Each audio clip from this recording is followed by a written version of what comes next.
दोस्तों, भारत की ओर से चंद्र मिशन पर भेजे गए अंतरिक्ष यान चंद्रयान-1 को खोज लिया है, जिसे लापता मान लिया गया था। नासा ने नई तकनीकी ग्राउंड रडार के जरिए इस अंतरिक्ष यान को खोज निकालने में कामयाबी हासिल की है। दोस्तों, चंद्रयान-1 का 8 साल पहले इसरो से संपर्क टूट गया था और तब से लेकर आज तक इससे कोई संपर्क नहीं हो पाया था। हेलो दोस्तों, मैं शिवराम सिंह और आप देख रहे हैं रिसर्च टीवी इंडिया। दोस्तों, 2009 में चांद की ऑर्बिट यानी कक्षा में खोया हुआ हमारा चंद्रयान-1 अमेरिकी अंतरिक्ष एजेंसी नासा ने खोज लिया है। ऐसा उसने शक्तिशाली खगोलीय रडार और टेलीस्कोप की मदद से पहली बार किया है। चंद्रयान-1 के साथ ही नासा ने अपने एक मानव रहित यान लूनर रिकॉग्निशंस ऑर्बिटर यानी LRO को भी खोजा है। नासा ने इन दोनों को खोजने के लिए ग्राउंड रडार तकनीकी का इस्तेमाल किया है।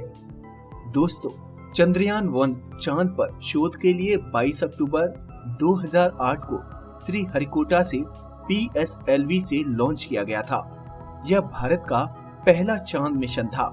चंद्रयान-1 स्पेसक्राफ्ट 1.5 मीटर लंबाई का है, जिसका आकार क्यूब के आकार जैसा है। इसे एक स्मार्ट कार के आकार के आधे के बराबर माना जा सकता है। चंद्रयान-1 का मकसद चांद की सतह की मैपिंग और कीमती धातुओं का पता लगाना था। 8 नवंबर 2008 को इससे एक इम्पैक्ट अलग होकर चांद के दक्षिणी ध्रुव पर उतरा। इसरो के मुताबिक चंद्रयान-1 ने चांद की कक्षा में 3400 चक्कर पूरे किए और 29 अगस्त 2009 को इससे संपर्क टूट गया। इसने चांद की मिट्टी में पानी के होने का पता लगाया था।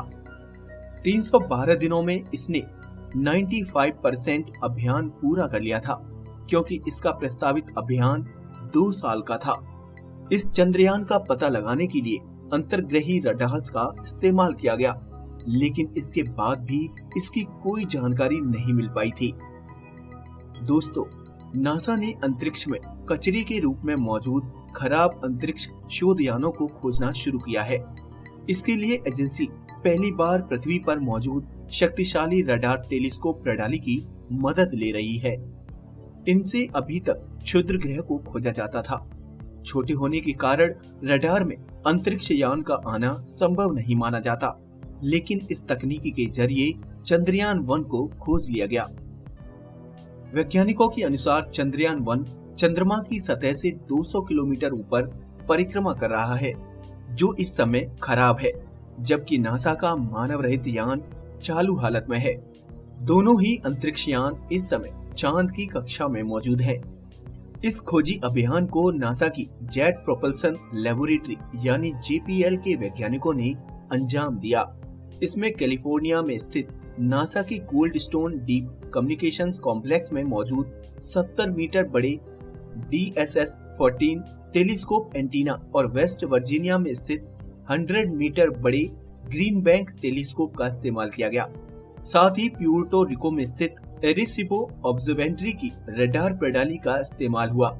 ये पृथ्वी पर सबसे शक्तिशाली रडार प्रणाली है। 38 लाख किलोमीटर दूर मौजूद चंद्रयान-1 को खोजने के लिए DSS-14 से माइक्रोवेव की शक्तिशाली बीम चांद की ओर छोड़ी गई। यह बीम चांद की ऑर्बिट में मौजूद चंद्रयान-1 से टकराकर लौटी, जिसे ग्रीन बैंक टेलीस्कोप से पकड़ा गया। वैज्ञानिकों ने अनुमान लगाया था कि चंद्रयान-1 चांद के पोलर ऑर्बिट में है, इसलिए वह अपनी हर परिक्रमा में दोनों ध्रुवों के ऊपर से गुजरता होगा। पिछले साल 2 जुलाई को DSS-14 और ग्रीन बैंक टेलीस्कोप को चांद के उत्तरी ध्रुव से 160 किलोमीटर ऊपर केंद्रित करके रखा गया और फिर रडार बीम पर उस चंद्रयान के आने का इंतजार किया गया। चंद्रयान-1 चांद की परिक्रमा करीब 2 घंटे 8 मिनट में पूरी करता था, जो रडार की निगरानी में था। उसने 4 घंटे में 2 बार बीम को पार किया। वैज्ञानिकों ने दोनों के समय की कैलकुलेशन की, जिससे अंतरिक्ष यान के चंद्रयान-1 होने की पुष्टि हो गई। JPL रडार वैज्ञानिक मरीना ब्रोजोविक का कहना है कि हमारे लिए अपने मानव रहित अंतरिक्ष यान LRO को खोजना आसान रहा, क्योंकि हम उसके साथ काम कर रहे थे। लेकिन चंद्रयान 1 को ढूंढने के लिए हमें काफी मेहनत करनी पड़ी, क्योंकि इससे 2009 से संपर्क टूटा हुआ था। तो दोस्तों, इस नई तकनीकी ग्राउंड रडार की मदद से चंद्रयान 1 को खोजने में नासा कामयाब रहा, क्योंकि इन वस्तुओं को चंद्रमा की चारों ओर की कक्षा में पता लगाना बहुत ही मुश्किल काम है। चंद्रमा की चमक में छिपी छोटी वस्तुओं का पता लगाने में ऑप्टिकल दूरबीन असमर्थ है, लेकिन इस नई ग्राउंड रडार तकनीकी से पता लगा लिया गया, जो कि आने वाले समय में अंतरिक्ष में मौजूद कचरे को पता लगाने में बहुत ही मददगार हो सकती है।